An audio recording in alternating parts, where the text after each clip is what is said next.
So as much as we like to think, as soon as we turn the open sign around, people are going to start walking into the door, it's just not the way it goes. And did you know that nearly 2 out of every 3 patients start their search for their new chiropractor online? So when someone in your area searches chiropractors near me or best chiropractor for back pain, are they finding you or are they finding your competition? What might have worked a year or maybe even 3 months ago has changed, and it's going to keep changing, as increasingly more and more patients are getting recommendations from AI-powered search tools before they even see the traditional Google page. That means your website, your reviews, and your digital presence could already be deciding your next patient, and you don't even know it. This is Chiropractical.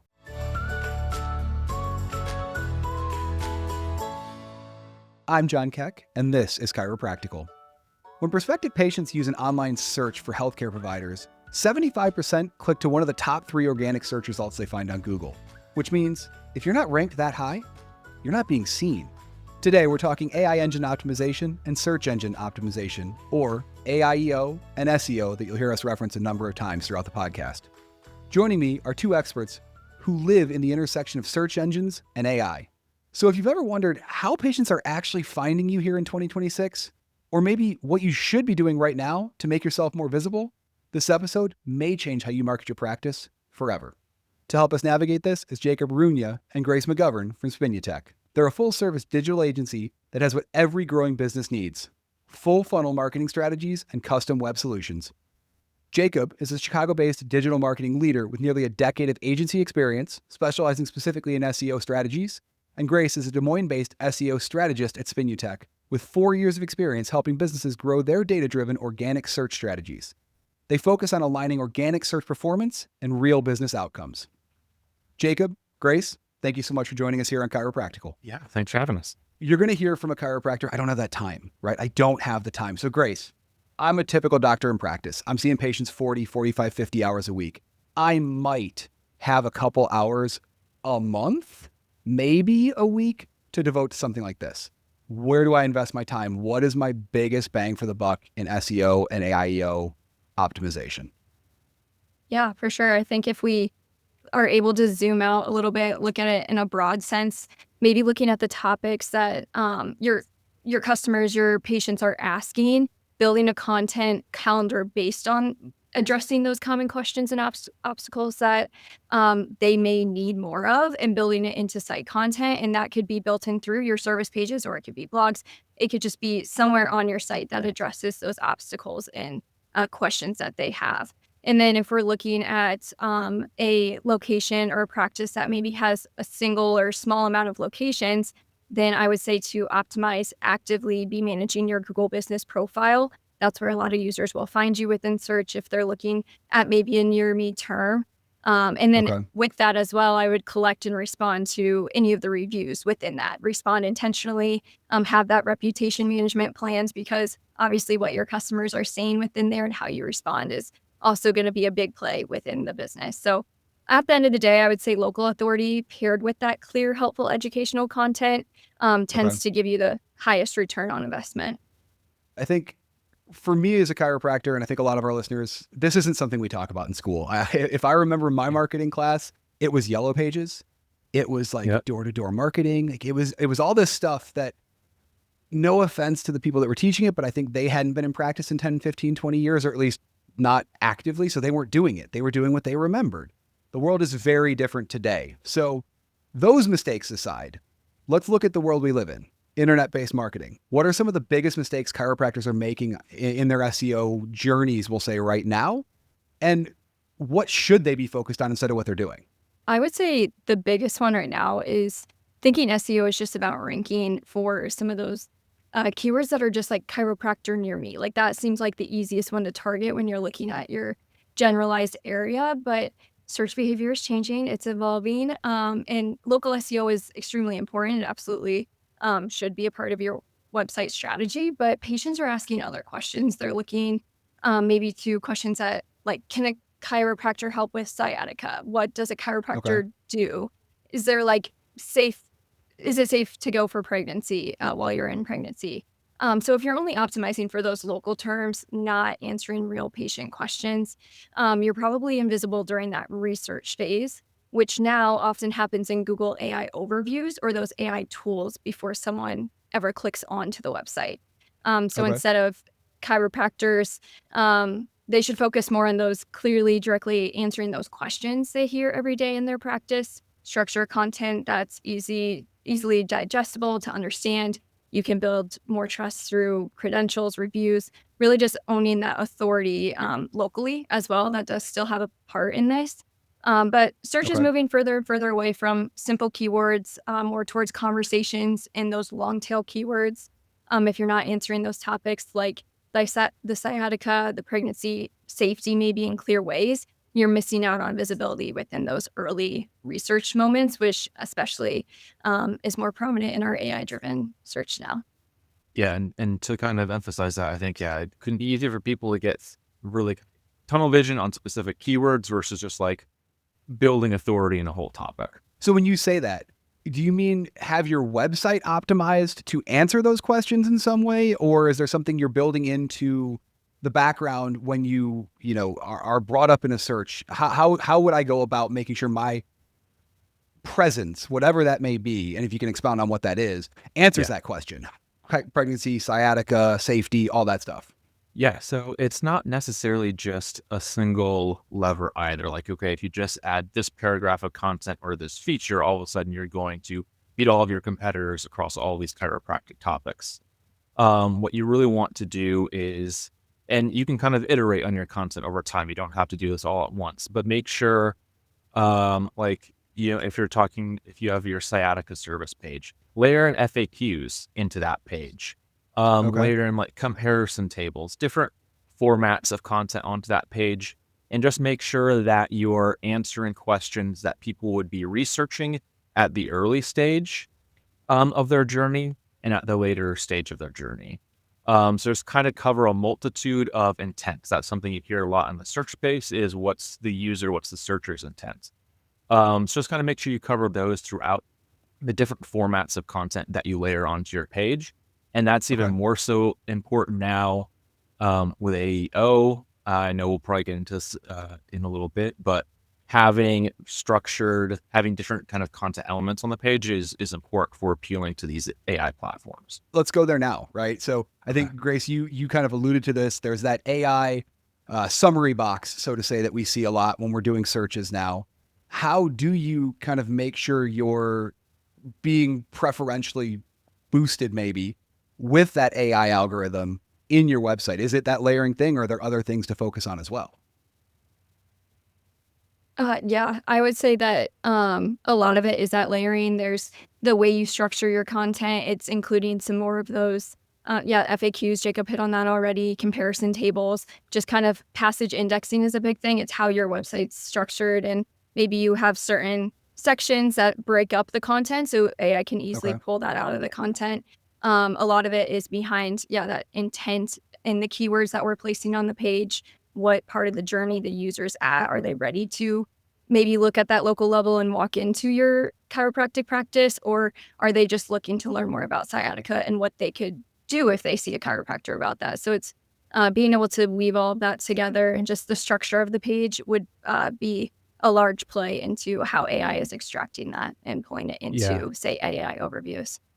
Okay. Yeah, from kind of our understanding so far, these AI platforms like ChatGPT, when their bots are looking at a page, not necessarily grabbing everything from the entire page. It's specific fragments, specific sections, where traditional search, a Google bot would kind of look at the entirety of the page. So when you can have more of those kind of different elements, rather than just straight paragraph content, having comparison tables, FAQs, or even just clearly having different headings where you're answering questions like what, who, why, because it's kind of another layer here. So far, a lot of like Google's AI overviews are populating on early stage research, educational type of questions.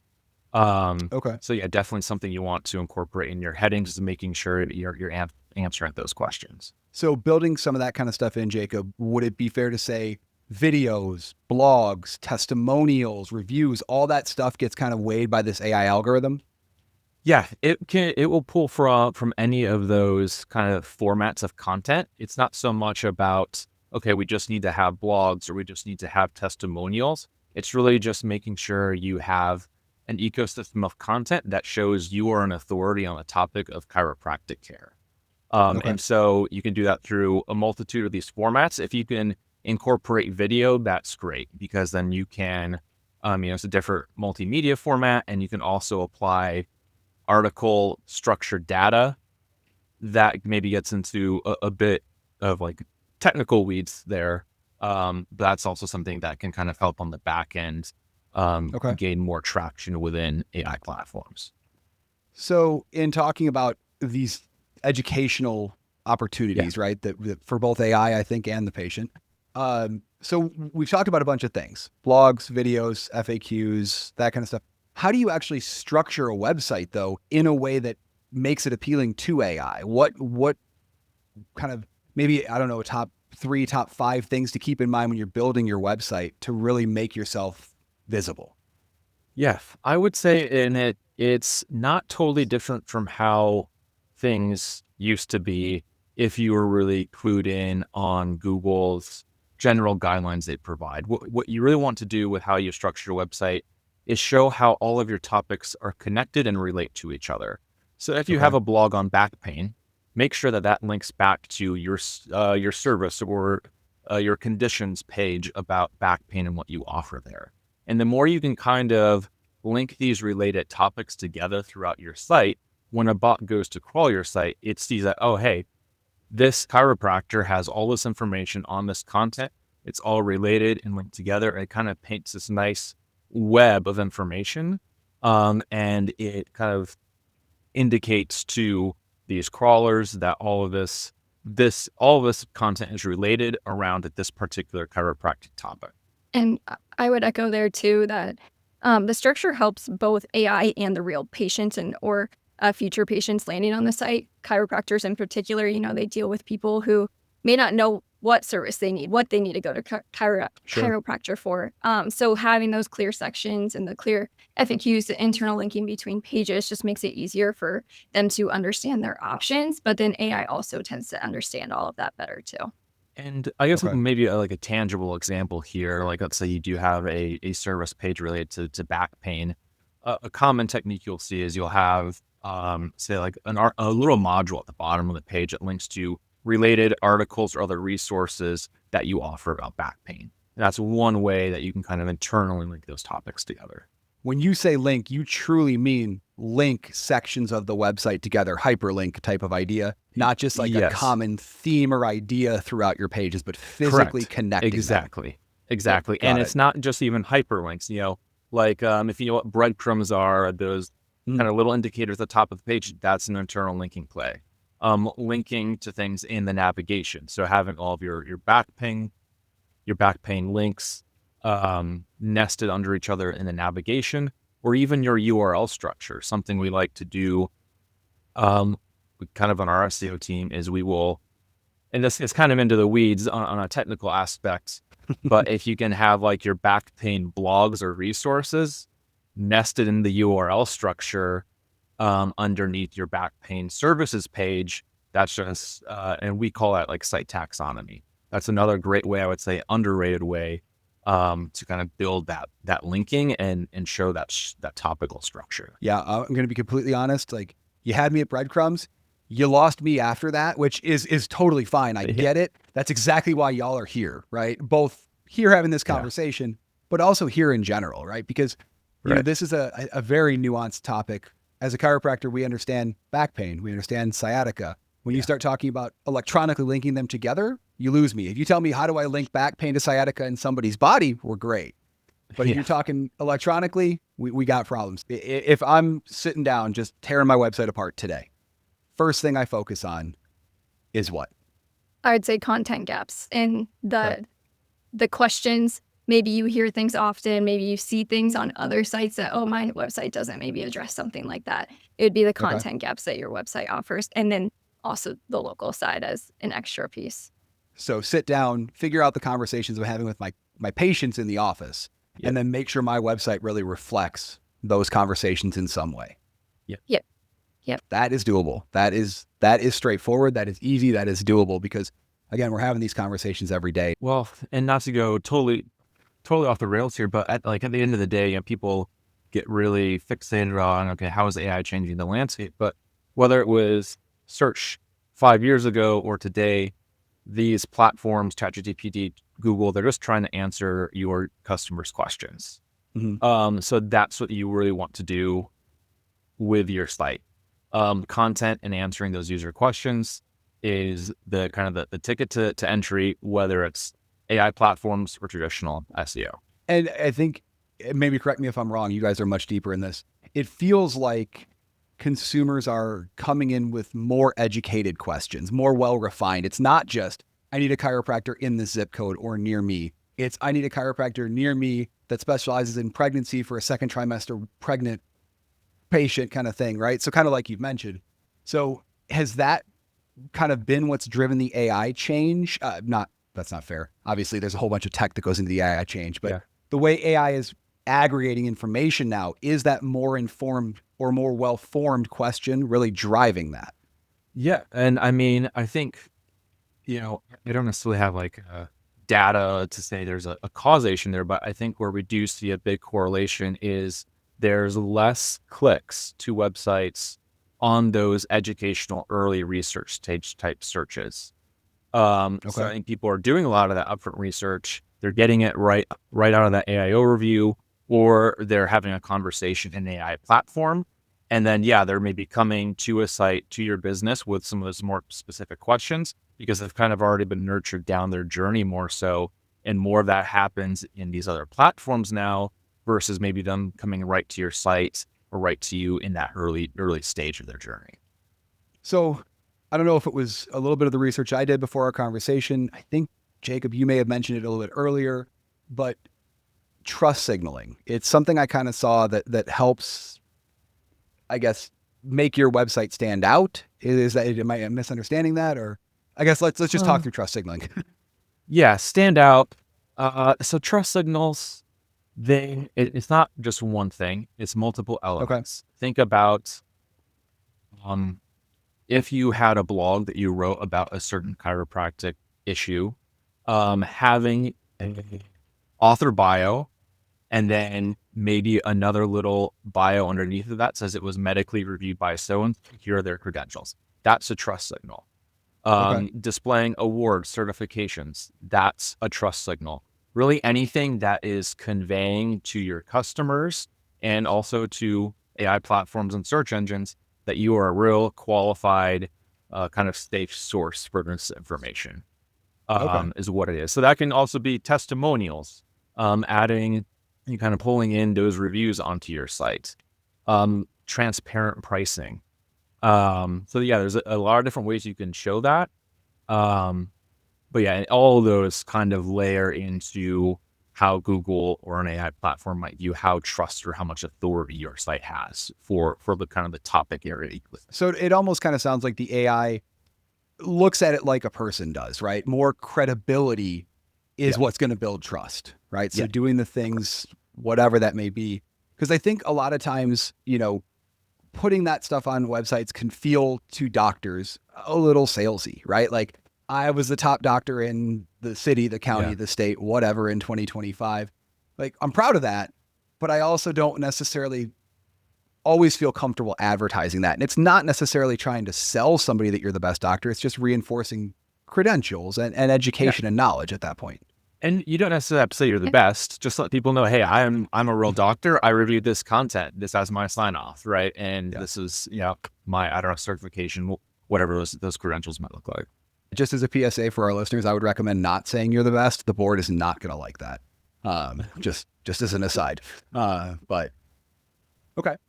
So let's talk about some of the stuff we've touched on, like pregnancy, pediatrics, sports chiropractors. A lot of providers have a very defined niche. And I feel like once you get into that niche, they might be better at some of this stuff unintentionally or unconsciously already with their websites. How do you stand out, and what things do you need to maybe change with SEO, AIEO once you've really defined a specific niche? Are there things to consider at least? Well, having a niche is good because if you think about if someone is searching what is chiropractor, very broad, generalized search, Mhm. you have big domains like Cleveland Clinic, Mayo Clinic. They're going to be tough to compete with. So if you can own a niche and really build your website around that niche you have, that kind of helps you compete a bit better because you're probably going to be going against maybe some competitors that are also more specific versus those kind of top dogs in the space. So it's not bad to have a niche and lean into it and really show your expertise in Okay. pediatric chiropractic care. So I would say, Okay. yeah, use it to your advantage, lean into it. Okay. So the world is ever changing. I feel like in the last 6 to 8 episodes, AI has been mentioned 5 to 6 times, right? So it's something that's constantly coming up. What changes do y'all potentially see coming to either AI summary functions that we currently have, how you best optimize yourself with AI over the next 6 to 12 to 24 months? What should doctors be looking for? I think one thing I've been hearing rumblings about is, okay, like right now, users are doing maybe like early stage research with AI platforms, but in a couple of years, could they even go so far as to being able to schedule appointments through AI platforms and not Okay. necessarily have to go to the site at all? Or maybe you need to address your site functionality so that it can work with AI platforms so people can book appointments through AI directly. So it's we're kind of anticipating how much further will these AI platforms go in being helpful to users later in their journey versus just early stage. And of course, Okay. it's a lot of speculation. It's hard to say for sure. That would be one of the rumblings. So if I'm understanding our conversation so far correctly, then to be ready for that, you've got to be discoverable. You've got to be one of the ones that is getting pulled to the top of those AI summaries, because if you're going to schedule right from it and you're not even there, you're never seeing Right. that patient, right? Yeah. Yep. Correct. I am a complete novice on this. So if I was sitting down in front of you and it's like, look, my website is a mess that we haven't talked about yet. What do I need to know? What do I need to hear? What do I need to do today to save Well, my yeah, practice? it probably seems like a lot, especially if you're a smaller business. You don't maybe have all the time and resources in the world. And I would say you don't necessarily have to blow everything up. Like, don't think of it like that. You Okay. can iterate on it. I always like to use words like iterate, enhance, optimize. You might already have a good base of content on your site. Just start to, again, kind of like Grace mentioned earlier, just put together a simple calendar and say, okay, this quarter, I'm just going to go in and layer in some like tables that compare how my back pain services compare to others or other services I offer. Layer in, maybe the next quarter, you start to layer in FAQs. Just Okay. start to add in more of these elements in kind of iterative steps. So maybe it doesn't seem so overwhelming that like, oh, I got to blow all this stuff up to prepare for, AI. Yeah, build off of what you have and always think the quality over quantity. We don't want to over bloat the site with just a bunch of content because we feel like we need it up on the site. We want it to be quality and what the user's searching. So yeah, absolutely echoing what Jacob said, take what's on the site and just enhance it, add to it. And that can be your first steps. And then when you're ready, you can add more blogs that you want to write and have time to sit down to spend time with. You can work on some of those deeper things that you want to on your website once you kind of layer in extra things to those already existing pages. I don't know if you guys are super familiar, but there's a few, I guess we'll say a lot in the grand scheme of things, of companies out there that'll help build a website for a chiropractor. They will help put data into it, articles and blog posts and all these things. Not naming anybody specifically, good or bad. How do y'all feel about those? Have you ever worked with somebody whose website's built by one of those? Are they successful? Are they not? And again, not calling anybody out specifically, just broadly speaking. I think a red flag to me usually when someone is coming to you with like this quick service that can help in this regard is how much of the content does really go in depth and answer those questions that kind of we talked about earlier. Is it all kind of very duplicative? So I would just look at if they're able to do it fast. Are you missing some of these elements we've talked about? Does it have FAQs? Does it incorporate, testimonials? These kind of trust signals and credentials we talked about. And yeah, how unique is the content? Or is it just really all surface level? Yeah. And to add to the uniqueness of the content, just be careful when maybe there's like some syndicated blogs that another publisher has published and they've given you the ability to take that and put it on your website. We want to avoid any duplicate content between that website and who's posting that. You want it to be very unique. So if you can maybe take that topic and make it your own, we'd probably recommend that rather than taking a blog that maybe a larger publisher has shared and said, hey, you can use this, and putting it on your website. Just go with unique content over that. Okay, that was always one of my concerns, I guess, right? If they're working with 100 doctors or 1,000 doctors, and they're putting out the same blog post to 100 people or 1,000 people, how unique is that? I mean, it's something that people will be able to see and I guess reinforce that idea, but is it really going to make you stand out? Yeah. And maybe they can offer some things that give you a decent base to build from. But yeah, I would, make sure that you can get to a point where you're thoroughly covering the services you offer. And again, kind of answering these questions that users are researching. Let's take successful websites or well-structured websites, I guess we'll say. Yeah. What's one, two things maybe that we haven't talked about that is, or to summarize just for successful websites that you're seeing them do well right now today? Yeah. So one thing we haven't talked about and is prevalent for, any business that has, a brick and mortar location where you're bringing patients into you is having what we call a location page. So a lot of sites you might see just like a contact us page, and usually they have like the phone number, maybe the address. But in local search, when someone is searching those near me terms or like chiropractor in X city, having a local page that mentions, your brand, chiropractor services in Des Moines, Iowa, that's really important to compete in those local searches. And then again, layer these elements onto this location page. Just don't have it be your contact info. Add a general FAQ, add some high level information about your services, and then link to the specific service pages.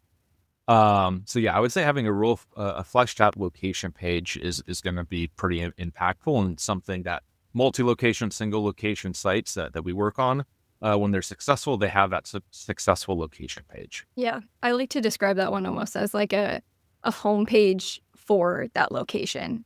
So when a user is searching those near me terms or like chiropractor in Des Moines, they're landing on that chiropractor in Des Moines webpage, so they see where it's located and they're able to access the services and everything that you'd likely find on the homepage just within that location page. It's also particularly important if you have multiple locations and don't all offer the same service set. So if you have a page you can go to and see, okay, this chiropractor, this location offers this set of services, and this might be how it differs in this other city with a different chiropractor. Does putting a Google, like the Google Maps section in there, does that change anything? Does that help, or simply having your actual physical street address saying 123 Main Street, Des Moines, Iowa, is that enough? You do want I would say the most important between those two is having that physical address listed on the page, because Google will actually crawl this location page, and it also kind of looks at, okay, your Google business profile, and if there's discrepancies there, that can cause issues. So yeah, make sure you have that physical address on there, but if you want to layer in that map functionality as well, absolutely go for it. So let's go opposite extreme. What are you seeing in chiropractic business web pages right now that you're like, please stop, just don't do this anymore, it doesn't work? I think going for kind of like Grace mentioned earlier, sheer volume, just pumping out a lot of general high level blogs. That can be an easy thing to do, but with how search has changed over time, you really want to go for depth and helpfulness. Google does have some good guidelines around helpful content that can give some good high level suggestions if someone was interested in doing research. But yeah, cut out the surface level blogs in volume. I would echo that one. Another one is, we know AI is a big part right now, and everyone's trying to sell you into that stuff. So it's just not buying into all of these different tools and things that you're seeing, maybe doing some extra research there. If you are trying to rank, maybe take some of the things that we've maybe mentioned here as a place to start. rather than buying into an AI tool that you're not maybe unsure of how it works or what it'll do for you, but starting kind of almost at the basics, because that'll still help your AI strategy. Last thing to close this out, we've mentioned this a couple times, Google guidelines. What are they? Where can somebody actually find them if they want to do that research on their own? The site I have pulled up here actually right now is developers.google.com. And they have a whole section on SEO fundamentals. Now I would say what's most related to what we've talked about today is called helpful content. They actually put out an update called like their helpful content update. And so, yeah, you can go here into developers.google.com, go to SEO fundamentals, and they have a whole section called creating helpful, reliable, people first content. Now I would say if you're going to read one thing from this site, this is the page I would look to. Like I said, complete novice over here. I actually feel like I know a little more of what's going on. I have an action plan if I wanted to optimize a website. And that's a huge first step, because like I said, coming out of school, I remember things that definitely would not work today being talked about far too much, and the stuff that does work today not being mentioned at all. So this is a great jumping off point for somebody who's in a position to actually make some changes to their website. Awesome. Well, I appreciate y'all's time today. Thank you so much, and have a great rest of your day. Yeah, thanks for having us, man. Thank you. If there's one thing you're going to take away from our conversation today, it's this. Remember that SEO isn't just about rankings anymore. It's about being understood and trusted and recommended by AI. And that means becoming a trusted source to AI and your patients. Everything you do, from your website to your content to your credibility, they're all working together behind the scenes to determine whether a future patient ever even sees that you exist. And remember, you don't have to overhaul everything overnight. Start small. Make a list of the most common things you talk about with your patients. Update one page on your website at a time. Clarify one thing you do in the office. Those little steps will add up fast. And if you found today's episode at all helpful, be sure to subscribe and share this podcast with a colleague. It'd be great if you could leave us a review as well, as it'll help more chiropractors find us here at Chiropractical. Be sure to watch the video version of this podcast on the NCMIC YouTube channel. And if you have any questions for the show, email me at jkec@ncmic.com or askncmic@ncmic.com. Thank you for listening. I'm Jon Kec, and this has been Chiropractical.